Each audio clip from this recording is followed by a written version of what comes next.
இல்ல எல்லா அரசாங்கங்களுமே புதிய அரசாங்கம் வந்த உடனே வெள்ளை அறிக்கை கொடுக்கிறது வந்து இயல்பு தான். அது ஒரு சரியான நடைமுறைன்னு நினைக்கிறேன். திமுக ஆட்சிக்கு வந்தப்போ வெள்ளை அறிக்கை கொடுக்கப்பட்டது. இப்ப தாவேகா ஆட்சி வந்தப்புறம் வெள்ளை அறிக்கை கொடுக்கப்பட்டிருக்கு.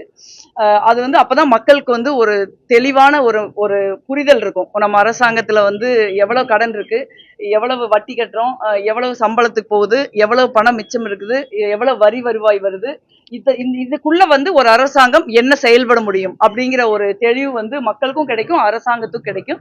அதனால வெள்ளை அறிக்கை வந்து நான் வரவேற்கிறேன். அதுல ரொம்ப கஞ்சனா நமக்கு இருக்கிறது வந்து வெள்ளை அறிக்கைப்படியே அவங்க என்ன சொல்லியிருக்காங்கன்னா, தமிழ்நாடு அரசாங்கங்கள் வந்து வெட்டி செலவுன்னு எதையும் பண்ணிடல, முக்கியமான திட்டங்களை தான் பண்ணியிருக்காங்க. ஆனா அதே நேரத்துல வந்து கடன் வந்து அதிகரிச்சிருக்குது. ஆனா வந்து அது மத்திய அரசாங்கம் அனுமதிச்ச லிமிட்டுக்குள்ளதான் இருக்கு அப்படின்னு சொல்லியிருக்காங்க வெள்ளை அறிக்கையில. அதே மாதிரி குறிப்பா இதை நான் நேத்து கூட ஊடகவியலாளர் சந்திப்புல சொன்னேன். குறிப்பா 2 டிபார்ட்மெண்ட், இபி, டிரான்ஸ்போர்ட், போக்குவரத்து மற்றும் மின்சாரத்துறையில வந்து கடுமையான ஒரு நஷ்டத்துல அந்த 2 துறை இயங்குறத நம்ம பாக்குறோம். இந்த 2 துறையிலையும் சேர்ந்தே கிட்டத்தட்ட 1,60,000 கோடி ரூபாய் வந்து லாஸ் வருது. ஸோ இதை வந்து அவங்க வந்து மிட்டிகேட் பண்ணும். ரெண்டாவது வந்து வரி வருவாய் இனங்களை மேம்படுத்துறதுக்கு தமிழ்நாடு அரசாங்கம் முயற்சி செய்யணும். அது வந்து அவங்க முன்னாடி இருக்கிற பெரிய சவால் நினைக்கிறேன். ஏன்னா கடலை முட்டாயில இருந்து வரி போட்டு ஒன்றிய அரசாங்கம் வாங்கிட்டு போயிடுறாங்க. ஆனா பணம் தான் தமிழ்நாட்டுக்கு திருப்பி வர்றதில்லை.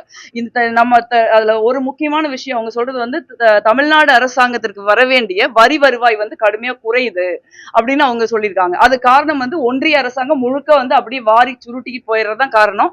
திருப்பியும் வந்து நமக்கு ஷேர் தர மாட்டேங்கிறாங்க. நம்ம இது பலமுறையே பேசினதான், ₹1 நம்ம கட்டினோம்னா 23 பைசா தான் நம்ம கொடுக்குறாங்க. அதுலயும் வந்து நீ ஹிந்தி படிச்சாதான் கொடுப்பேன், இங்கிலீஷ் படிச்சாதான் கொடுப்பேன்னு ஏகப்பட்ட ரூல்ஸ் பேசிக்கிட்டு இருக்காங்க. ஸோ அதனால ஒரு ஜிஎஸ்டி வந்து இந்த வருஷத்துல இருந்து ஜிஎஸ்டி நமக்கு லாஸ்ட் இயர்ல இருந்தே வரல, ஏன்னா 5 வருஷம் முடிஞ்சிருச்சு, ஷேர் வராது. ஸோ இந்த மாதிரி பல்வேறு சிஜிஎஸ்டில இருந்து நமக்கு ஷேர் வராது. ஸோ இந்த மாதிரி ஒரு பெரிய ஒரு நெருக்கடியான ஒரு சூழல் இருக்கு. இருந்தாலும் வந்து நிறைய வாக்குறுதிகளை வந்து தவேகா அரசாங்கம் கொடுத்துருக்காங்க.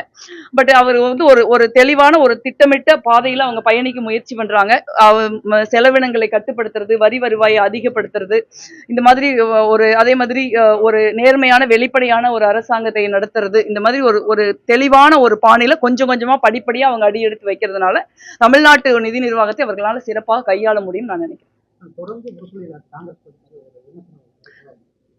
இல்ல, முரசொலியில வந்து இது வந்து 2வது முறையாக தலைவர் ராகுல் காந்தி அவர்களுக்கு எதிரான கடுமையான தாக்குதலை அவங்க நடத்தியிருக்காங்க. அதாவது எங்களுக்கும் திருப்பி பேச முடியும், பட் நாங்க ஏன் வந்து பேசுறது இல்லை அப்படின்னா, நாங்க வந்து அந்த கூட்டணியில நீண்ட காலம் இருந்திருக்கோம். எங்களுடைய கடினமான காலகட்டத்துல திமுக எங்களோட நின்றுருக்காங்க, அவங்களுடைய கடினமான காலகட்டத்துல நாங்க அவங்களோட நின்றுருக்கோம். கடந்த தேர்தலையும் அவர் அந்த கூட்டணியில தான் நாங்க இருந்து அந்த கூட்டணி தோல்வி அடைஞ்சிருக்கு. அதே நேரத்துல முன்னாள் முதலமைச்சர் திராவிட முன்னேற்ற கழகத்தின் தலைவர் அண்ணன் ஸ்டாலின் அவர்களே தோத்துருக்காங்க. இந்த மாதிரி அவர்கள் தோல்வி அடைந்திருக்கிற ஒரு நேரத்துல அவர்கள் மீது ஒரு அவங்க பேசுறாங்கிறதுக்காக ஒரு கடுமையான தாக்குதலை நம்மளும் செய்யக்கூடாது. அவங்க தோத்துருக்காங்க, அவங்க வேதனையில் இருக்காங்க, நம்ம கூட்டணியில இருந்து பிரிய வேண்டிய எல்லா கட்சிகளுமே திமுக கூட்டணியில இருந்து பிரிய வேண்டிய ஒரு காலத்தின் கட்டாயம் வந்து தமிழ்நாட்டு அரசியல்ல ஏற்பட்டிருக்குது. அந்த மாதிரி நேரத்துல ஒரு இயல்பான ஒரு கோபம் அவங்களுக்கு இருக்குதுன்னு தான் நாங்க நினைக்கிறோம். ஆனா வந்து தலைவர் ராகுல் காந்தி அவர்களை கடுமையாக முரசொல்லி விமர்சிக்கிறது வந்து எங்களால ஏத்துக்கொள்ள முடியாது. நாங்களும் அதே மாதிரி கடுமையாக பேச வேண்டிய நிர்பந்தத்திற்கு திராவிட முன்னேற்ற கழகம் எங்களை தள்ளக்கூடாது. இன்னைக்கு வந்து இந்தியால ஒரு தலைவர் அச்சமற்று சமரசமற்று நரேந்திர மோடி அரசாங்கத்தை எதிர்த்து போராடுறாரு அப்படின்னா அது ராகுல் காந்தி அவர்கள் மட்டும்தான். இந்தியாவில் அவரை தான் வந்து மக்களால் தேர்ந்தெடுக்கப்பட்ட எம்பி பதவியை பிடுங்கிக்கிட்டு ஒரு 3 பிரதமர்களை கொண்டிருந்த ஒரு மிகப்பெரிய சுதந்திர போராட்ட பின்னணி உள்ள ஒரு குடும்பத்தை சேர்ந்த ஒரு தலைவரை அவர் எம்பியா இருக்கிறப்ப குடியிருந்த வீட்டுல இருந்து ஒரே நாள்ல தூக்கி எறிஞ்சாங்க.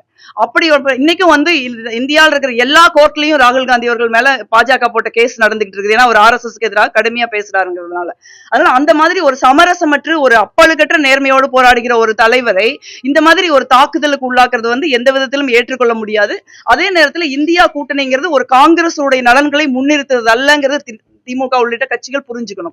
நம்ம வந்து பாரதிய ஜனதா கட்சி, RSS, குறிப்பாக நரேந்திர மோடி அவர்களுடைய பாசிச ஆட்சி இந்தியாவில் இருக்கிற அனைத்து கட்டமைப்புகளையும் உடைச்சு நொறுக்கிட்டு இருக்காங்க. இன்னைக்கு வந்து நம்ம பசங்க பிள்ளைங்களை படிக்க வச்சிருந்தா நம்ம வாழ்க்கையில் ஒரே லட்சியமா பல பேரண்ட்ஸுக்கு இருக்குது. ஏன்னா நம்ம தான் படிக்கல, நம்ம பசங்க பிள்ளைங்களாவது படிச்சு நல்ல வேலைக்கு போடுன்னு அவங்க நினைக்கிறாங்க. ஆனா இந்த நாட்டுல ஒரு எக்ஸாம் எழுத முடியுதா? இந்தியாவில வந்து நீட் எக்ஸாம்ல ஊழல், கியூட் எக்ஸாம்ல ஊழல், என்ன ஒரு ஒன்றிய அரசாங்கத்தினுடைய தேர்வு இருக்குதோ அத்தனை தேர்வுகளையும் ஊழல் நடக்குது. எப்படி ஒரு சாதாரணமா சேர்ந்த குடும்பத்தை சேர்ந்தவங்க எந்த நம்பிக்கையில படிக்க வைப்பாங்க, எந்த நம்பிக்கையில அவங்களுக்கு வேலை கிடைக்கும்?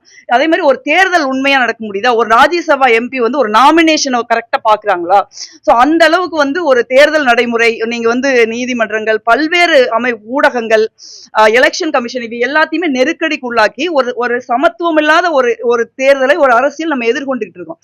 இந்த மாதிரியான நேரத்துல நமக்கு வித்தியாசங்கள் இருக்கும். இப்ப நாங்க கேரளால கூட சிபிஎம் நாங்களும் எதிர்த்து தான் ஃபைட் பண்றோம். வெஸ்ட் பெங்கால்ல கூட நாங்க சிபிஎம், டிஎம்சி எல்லாம் எதிர்த்து தான் ஃபைட் பண்றோம். ஆனா அது வந்து ஒரு அரசியல் ரியாலிட்டி.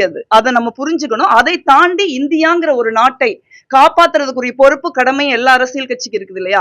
அந்த பொறுப்பையும் கடமையும் நம்ம சேர்ந்து செய்யலாம் வாங்கன்னு தான் நாங்க சொல்றோமே ஒழிய, காங்கிரஸ் கட்சிக்கு ஏதோ ஒரு தனிப்பட்ட நலன்கள் இருக்குது அதுக்காக யாரையும் நாங்க கூப்பிடல. இந்தியா கூட்டணி என்பது இந்தியாவின் நலன்களை பாதுகாப்பதற்கும் இந்தியாவை பாஜகவிடமிருந்து மீட்டெடுப்பதற்குமான ஒரு கூட்டணி.